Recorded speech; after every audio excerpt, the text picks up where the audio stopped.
শহরের মেয়ে যখন গ্রামে বিয়ে হয়। ওরে বাবারে, এসব কি সর্ষে কাটি টাটি, আমি এইসব বইতে পারি নাকি? আমাকে এখানে কোথায় এনে ফেললো ড্যাডি? আমি এইসব বইতে পারবো না, আমি ড্যাডির কাছে চলে যাব।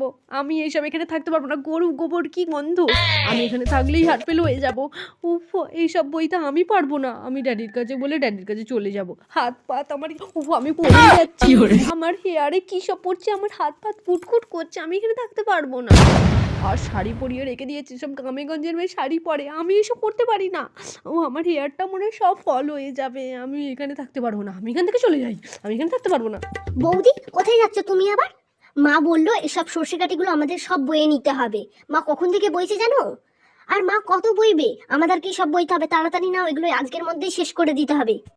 আমি আর এসব পারবো না, তোমার মাকে বলে দিও আমি এসব পারবো না, তোমরা যা ইচ্ছা করে নাও, আমি ড্যাডিকে ফোন করে আমি ড্যাডির কাছে চলে যাব। ये भगवान क्या जुलुम है।